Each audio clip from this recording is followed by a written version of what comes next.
Hello student, welcome back for the course of MBA Semester 1 Management Information System. Today is our lecture number 28, 29 and 30. The topic of our today's discussion is models of decision making.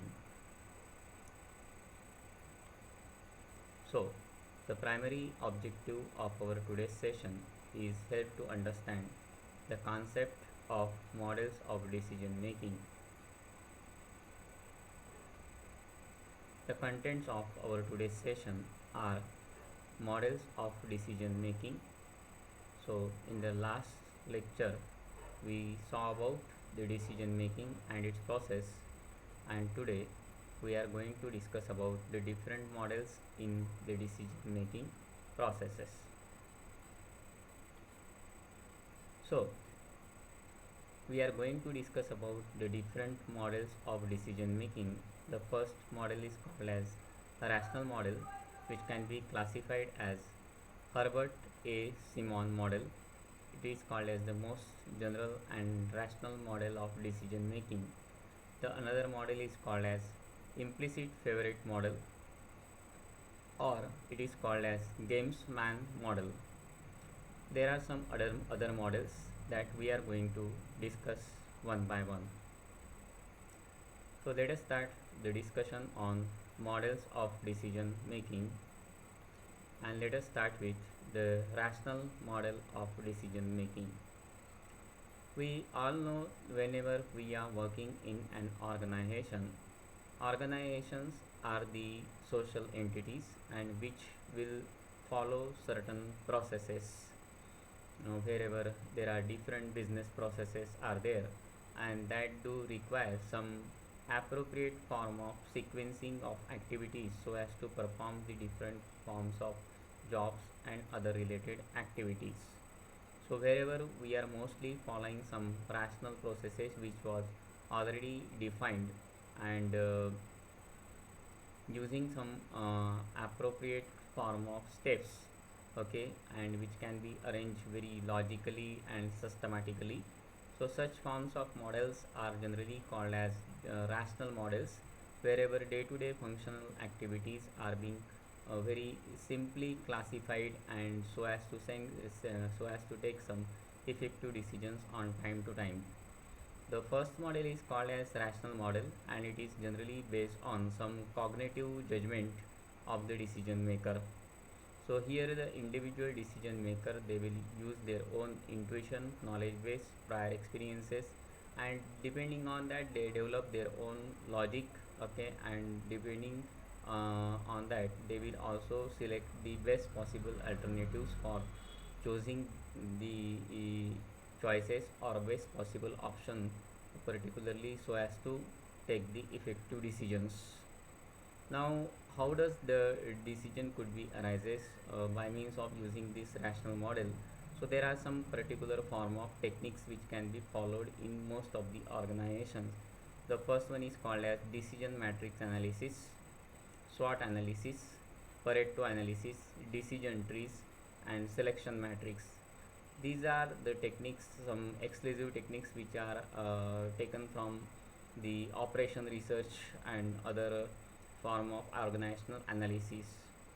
So these form of techniques are generally followed in most of the organizations, so as to take some logical decisions depending on the problem under study.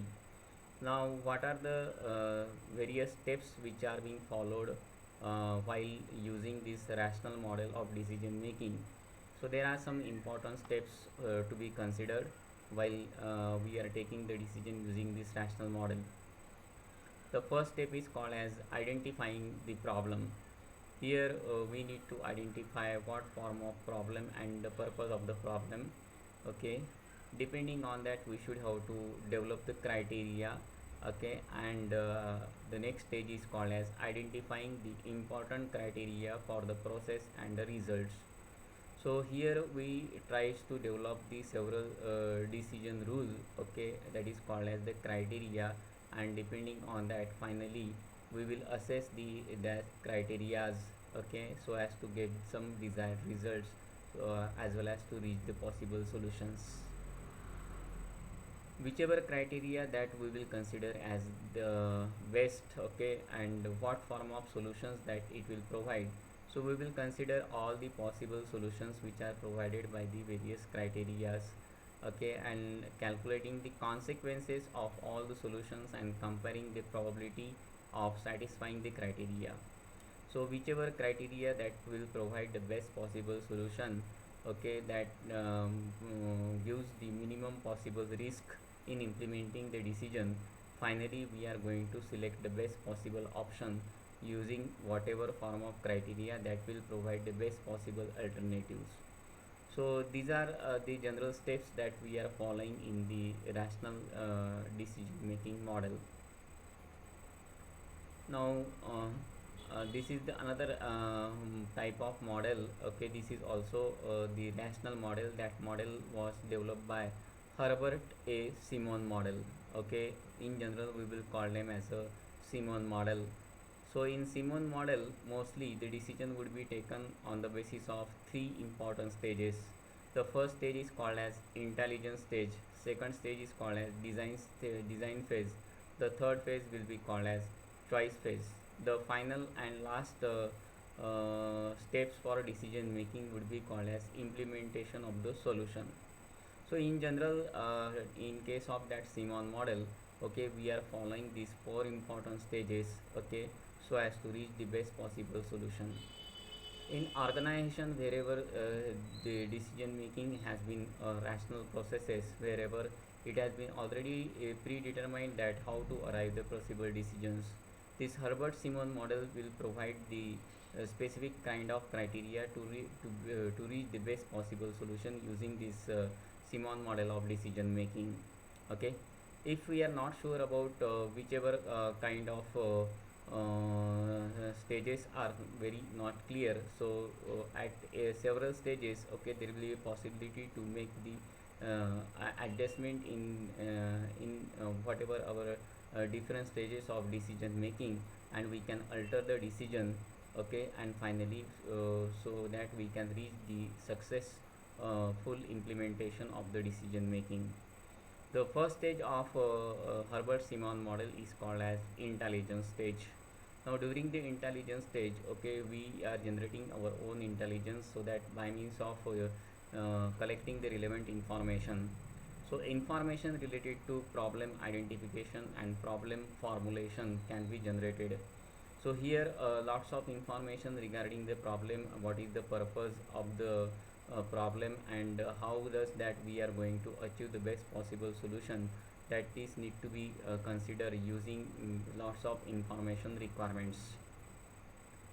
In the second stage, we are going to identify the information on the alternatives and identification of their consequences. So in the design stage, we do want to structure our decision making activities, okay, by means of identifying the relevant alternatives, so that we will get the best possible options, okay, in the choice phase, for which whatever form of alternatives are being there, okay, we are going to identify what are the consequences which are related with the different alternatives, and we are going to alter the various things under the design phase. The third step will be called as the choice phase, okay. So here we will develop the our own criteria, so that we can choose the best possible alternatives over here. That choice criteria will be prepared either on the basis of some previous intuition, okay, or knowledge base, or some using some past experiences, using some other predetermined methods of decision making, and finally we are going to implement that decision. So implementation is nothing but taking an action whatever alternatives that we have chosen as a best possible alternative. So information related to whether the choice is right or it's working or not, okay, that should be defined depending on the feedback which can be taken from the users.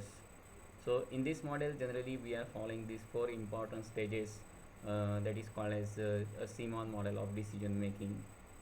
We will see all the different kind of sub stages which can be employed in these different stages of Simon model in the next figure.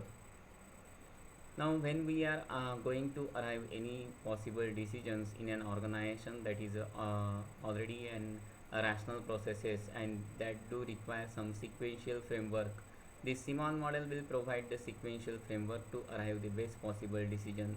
Now, see these different stages are there: intelligence phase, design phase, and choice phase.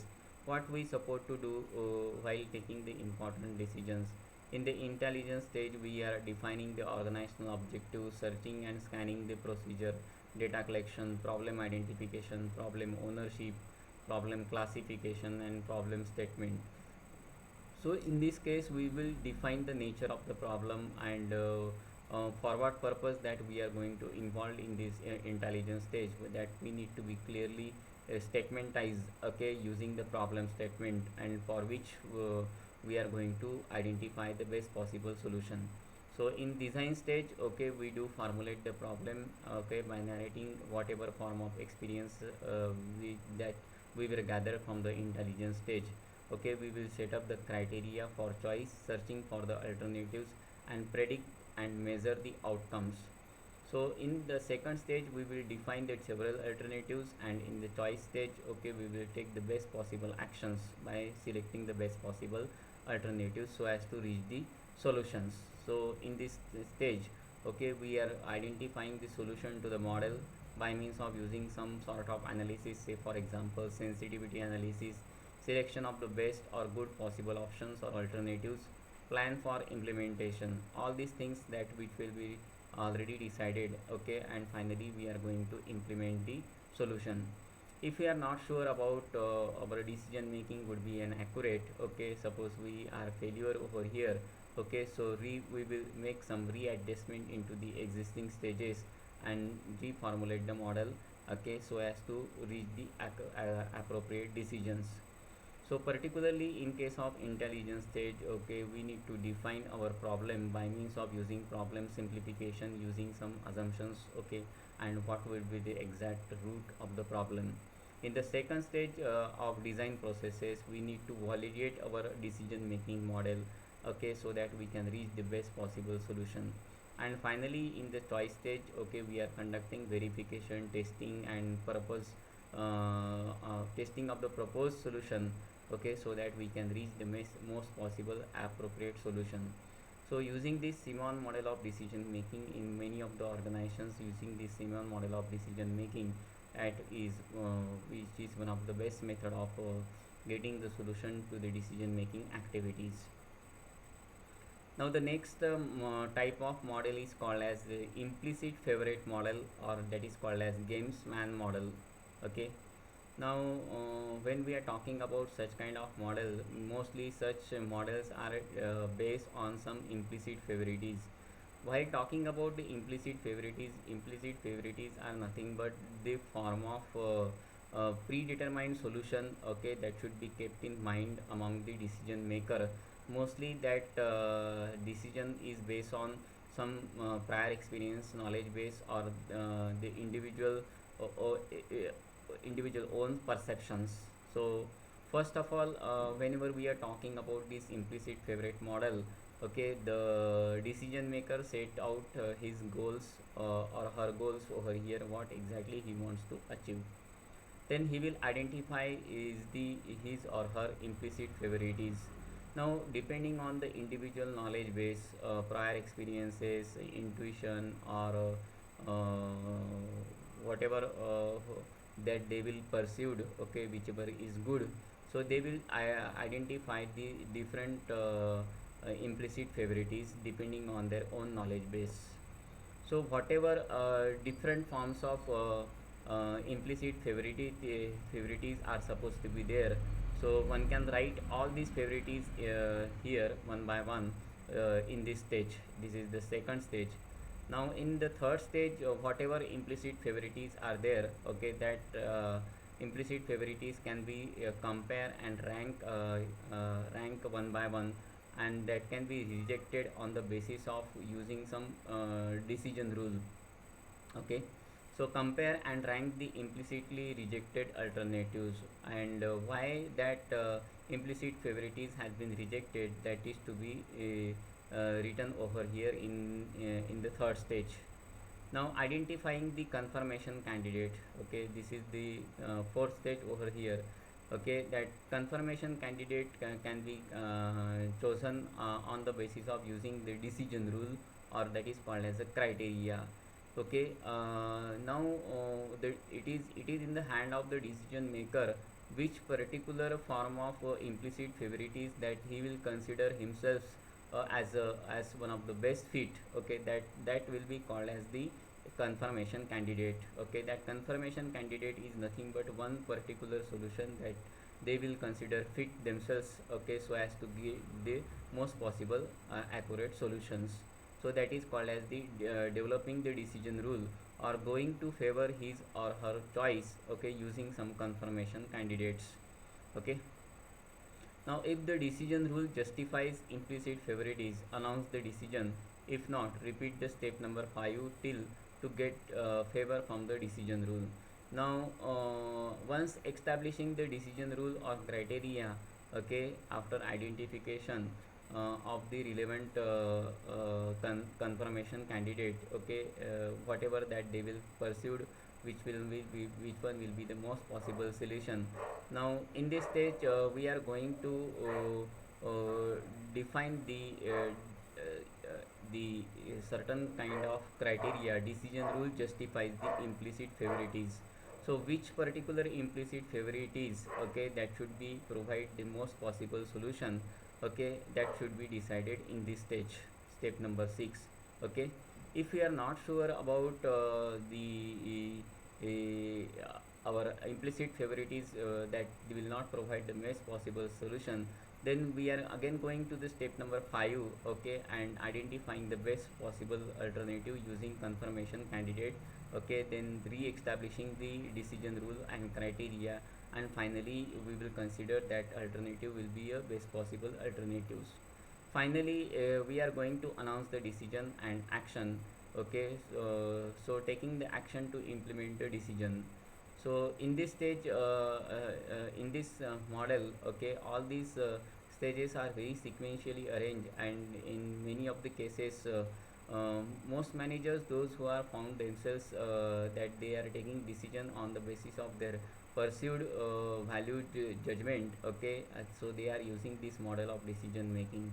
Even in industry this model can be applied in many of the cases, particularly for policy making as well as for non-program decisions. So this model is called as Solberg model, okay, which was suggested in 1967. This implicit favorite model is also called as a Solberg model, which was suggested in 1967, which can be primarily useful for non-program decisions. So non-program decisions, wherever most of the activities which are not structured and policy making activities are being supposed to be there, which can be taken from the top level management people. Okay, so in case of that implicit favorite model, okay, the implicit favorite decision making model provide the decision maker a means to evaluate the other solutions, okay, against the pursued best decisions. So what will be the pursued decision has been there, okay, which can be considered, which can be compared, which can be ranked, okay, using some other decisions. Okay, so one by one these implicit favorites can be considered, and which can be get rejected one by one depending on whatever form of knowledge base has been there that decision maker should taken. Once all the solutions are found to be less favorable, then implicit favorite is, okay, the implicit favorite solution is selected. Okay, so whatever number of implicit favorites are being considered, okay, which can be compared themselves, okay, and less favorable implicit favorites can be rejected, and finally such a kind of implicit favorites that will provide the best possible solution, which can be considered as the best possible decision making solution. So this is called as the implicit favorite decision making model, which was suggested by Solberg. Now there are some other models of decision making, and all these other models which are mostly used in the industry, but for examination purpose these models are not very much useful, but in certain cases, say for example, industries wherever they are using some advanced tools and techniques, okay, particularly for decision making activities. So we are using these other models of decision making. The other models are called as normative models. The second one is called as dynamic decision making models. Okay, the another model is based on called as sensitivity analysis, static and dynamic models. Some other models which are called as emerging models. Now these emerging models are mostly based on some computing technologies wherever we are using the tools like data mining and data warehousing. So let us see all these models one by one.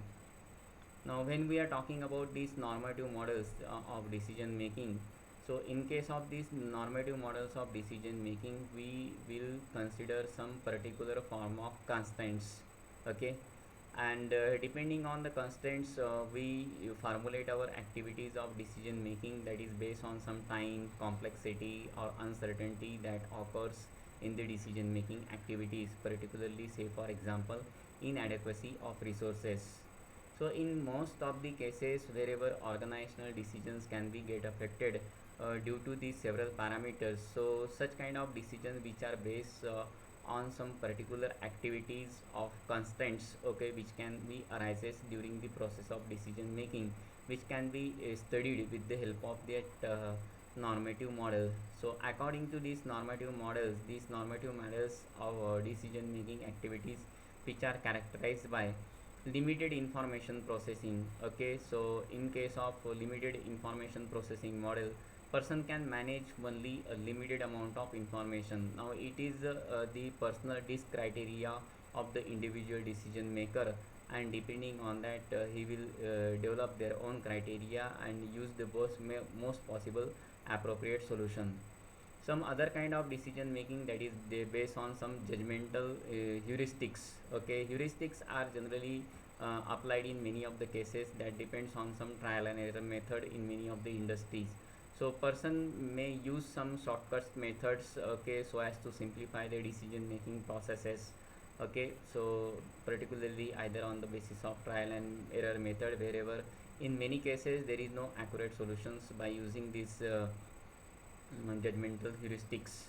And last one is called as satisfying. A person may choose the solution that he or she may thinks fit, that it is the good possible decision, as they will consider themselves as a to solve that particular decision making problem. So these are called as the normative models of decision making, okay.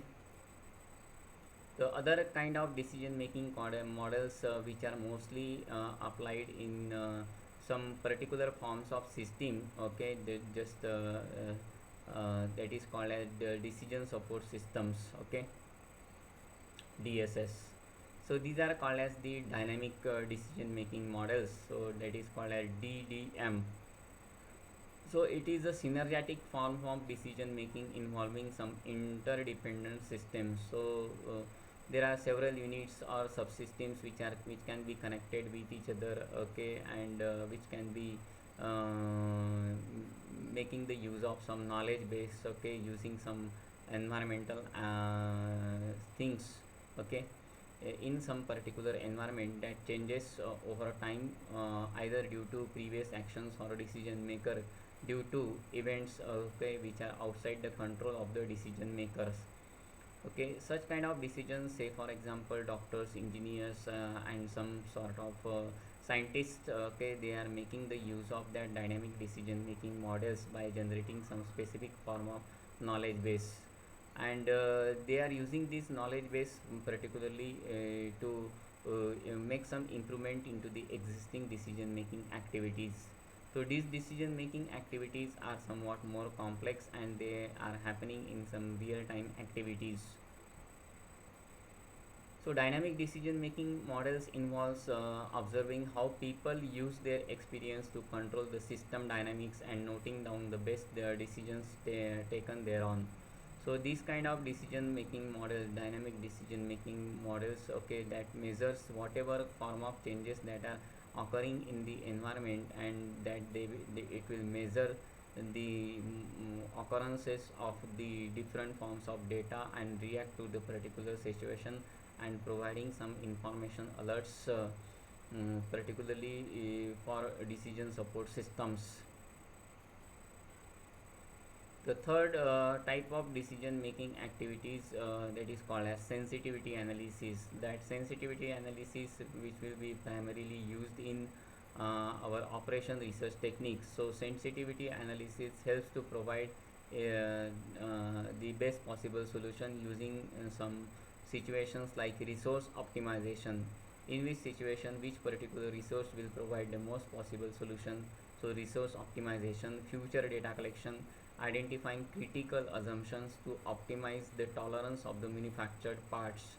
So these are again more complicated processes are there in the decision making, particularly in production planning and control, particularly that is related with any manufacturing firms.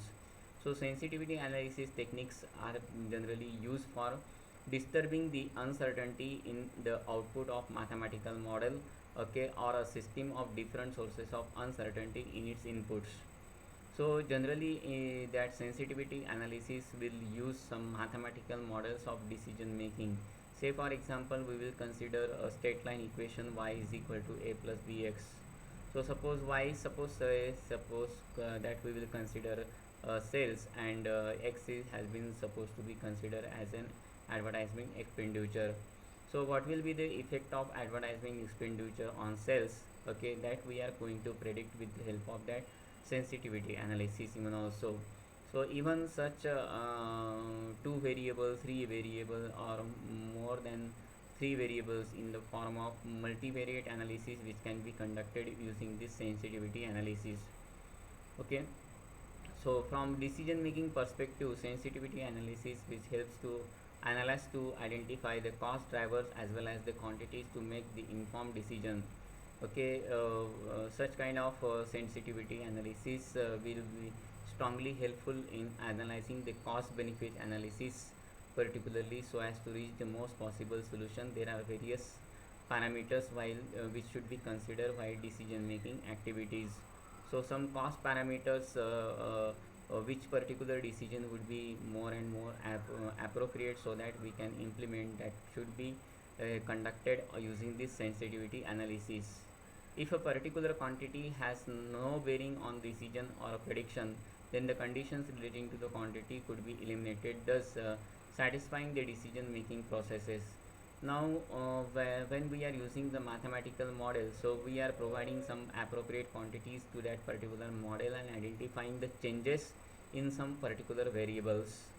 Okay, if the changes in the particular variable are not appropriate, whatever form of inputs has been provided, then it should be get withdrawal or making some adjustment into the mathematical model so that we can optimize our production processes using that sensitivity analysis.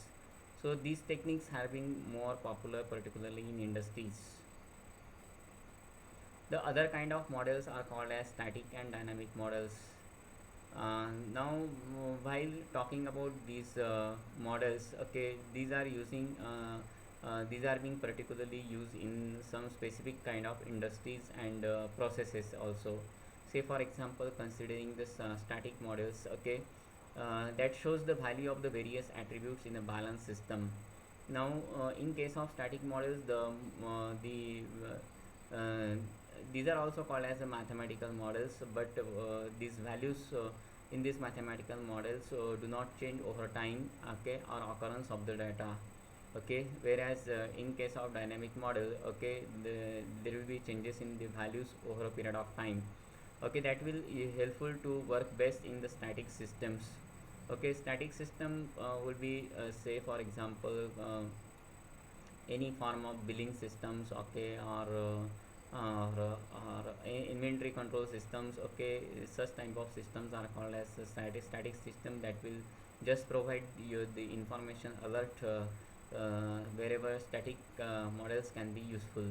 It do not take into consideration the time based variances. So according to whatever form of the occurrences of the data as per the time, okay, that should not be considered. Either the data would be recorded using some punch card or using some RFID tools over here, okay, and as per or as the data gathered over here, okay, that data will be considered for further decision making. It do not work well in the real time system, however may work in the dynamic system being in equilibrium. So in certain cases only it will be used wherever most of the work which are being very formalized and steps are already decided. Okay, it may not be suitable in many of the cases wherever more and more real time occurring of the data. Okay, in that case will such kind of static models will not be useful. These type of systems require less amount of data. Okay, these are easy to analyze and that will produce some faster results as compared to the dynamic models. Now when we are talking about these dynamic models, these are again the more complicated type of model, okay, and that will consider the changes in the data values over a period of time. So as the time changes, okay, and the data will occur over a period of time over here, okay, and that data can be captured, okay, so huge and large amount of data can be there, okay, and depending on that, say for example share market data or any type of live data that is happening, okay, that can be recorded over a period of time over here, and depending on that we will develop some mathematical model that will consider the effect of system behavior over a period of time. So this data, whatever form of live data which can be there, okay, that data can be recorded over there so as to predict the overall behavior of the data, okay, and identify the tendency in the data and so as to develop some pattern in the data. So these kind of models are quite complicated over here, okay, and to develop the pattern, and nowadays we are using some more sophisticated forms of techniques and computing technologies, recalculating the equation as the time changes. Okay, so we are making some adjustment into our dynamic mathematical model over here and providing the relevant forms of inputs to the required variables, okay, and we do manage our that mathematical equations, okay, and record all the changes as per the inputs which has been provided into that mathematical model.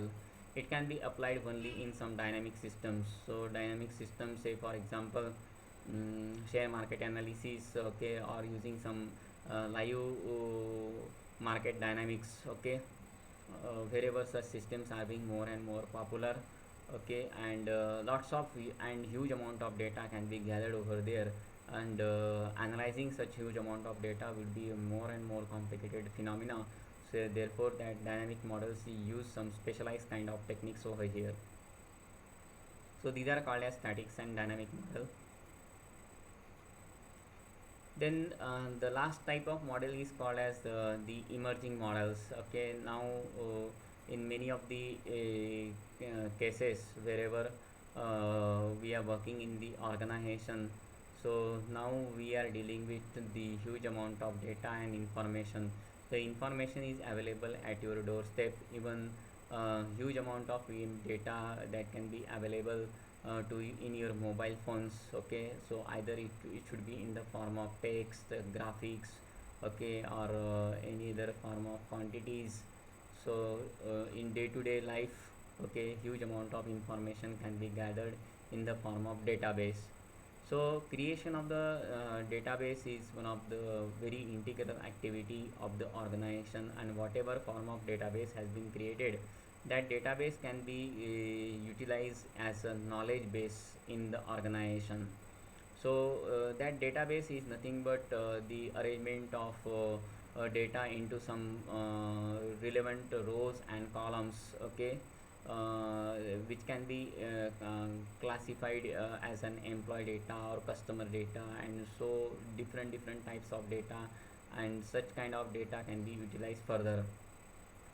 That data can be cleaned further, okay, and which can be stored into the data warehouses, okay. So there are called as the data warehouses, okay, so wherever a more cleaned and more sophisticated form of data can be stored in these data warehouses. The another form of tool which can be applied over here, okay, at different stages of decision making, okay, by means of using some data mining tools. Okay, as we are mining the various materials, okay, in mines, okay, similarly we are conducting some online mining, data mining, or some offline data mining similar also. Here data selection and transformation can be considered using that appropriate form of data mining tools, so as to develop some appropriate form of pattern, okay, in the form of graph, chart, diagrams. Okay, so that data mining tools are being very appropriate over here. Okay, and whatever form of task which can be allocated, so these tools can be applied over here, and finally we will develop the pattern and generate some knowledge base over here. Whatever form of knowledge base has been generated by the respective organization, that knowledge base can be utilized further in the organizations. So these are called as the emerging form of models. Okay, so these type of models are trying to establish the relationship between the concept of data mining and decision making process. So there are different tools of data mining, and by means of using different forms of databases, and how does it has been stored in the data warehouses. Nowadays we are using cloud data storage, okay, wherever data has been stored in the cloud databases, and which can be further utilized, okay, so that we can develop some appropriate pattern in the form of graph, chart, diagrams, or other forms of figure. Okay, and this is the most sophisticated way to understand the huge or bulk amount of data using these data mining tools. As we are talking about these emerging models, so let us discuss one by one, okay, that different forms of emerging models are here. So as we will discuss earlier, so the first one is called as databases. Databases are generally called as repositories. These are called as data repositories or information repositories. So here a large amount of data can be stored over here, and further we are clearing some particular form of data and store that data into the appropriate form in the form of appropriate rows and columns, and it can be retrieved again and again and stored into the data warehouses.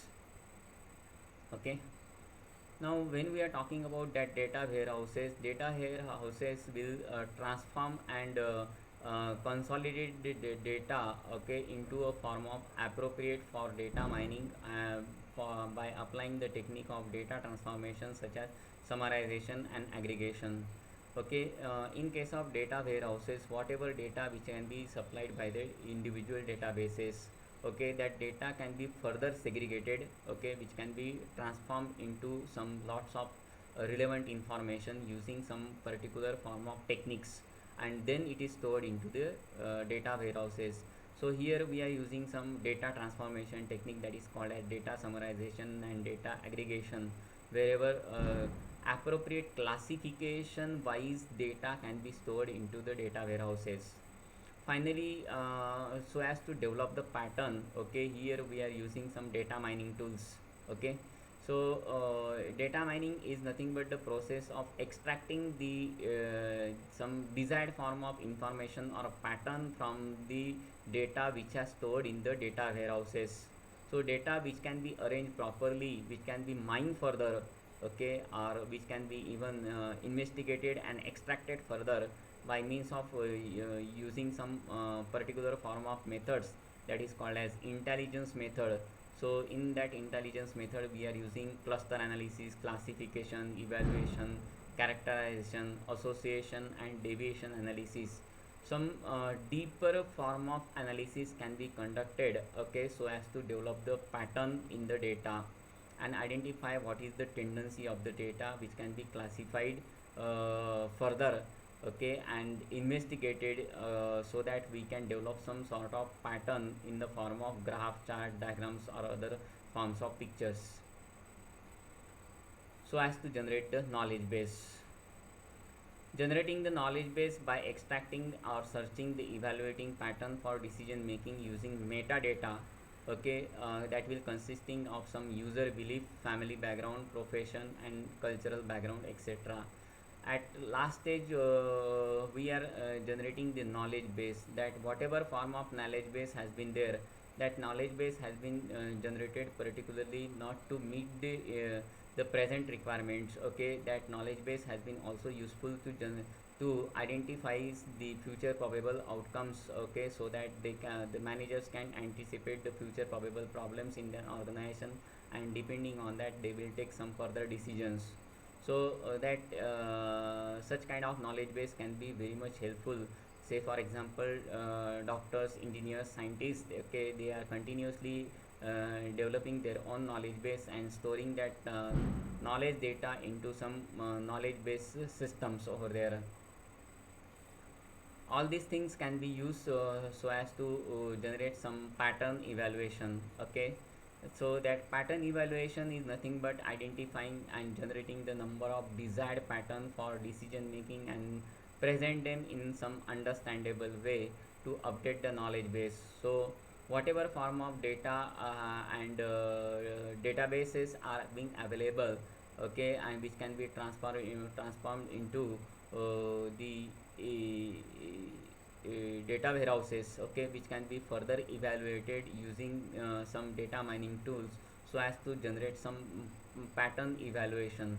And that pattern evaluation can be conducted using identifying and generating the number of desired pattern into some graph, chart, diagrams, pictures, and so that huge and complicated form of data which can be presented in a very understandable manner, okay, so as to generate our knowledge base. Finally, we are reaching the appropriate solution using the decision making activities. We can evaluate the several patterns over here, and also we are going to study the consequences of each and every pattern over there, and what kind of risks that are being involved in the patterns, okay. And finally we will select only those data which are which can be very relevant to our decision making activity, okay. So, and that will be get selected as the best possible solutions.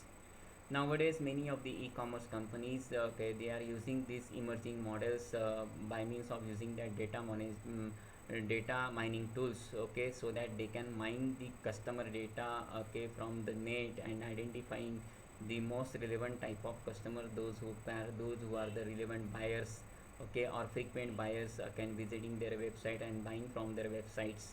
So nowadays that emerging models are being very getting very popular, and acquired by the many of the industries. The last topic for our today's discussion is called as other types of decision making.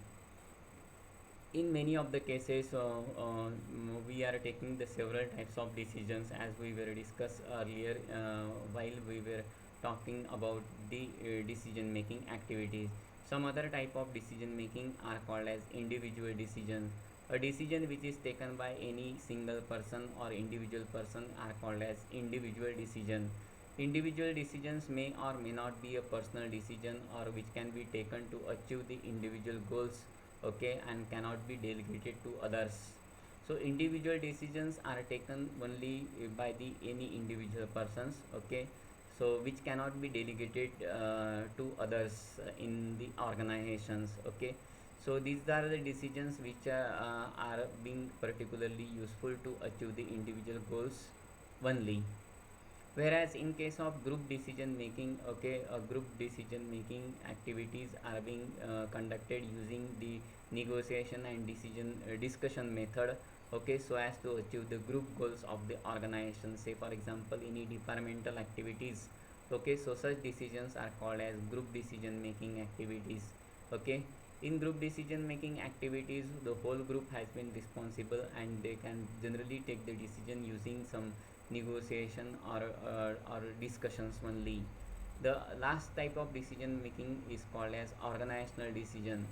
So organizational decisions are taken by the organizational executives, and which can be delegated as per the hierarchy in the organizations, and which can be delegated from superiors to the subordinate people among all the other organizational members. So this decision making either can be a group decision making or the individual decision making. So while talking about these the different types of decision making activities, we are also using this individual decision, group decision, and the organizational decision time to time. So depending on the overall phenomena, okay, that decision making activity is one of the very integral activity of the organization, and which can be conducted in a very appropriate way using the several models of decision making. So that's all about our decision making. Thank you very much.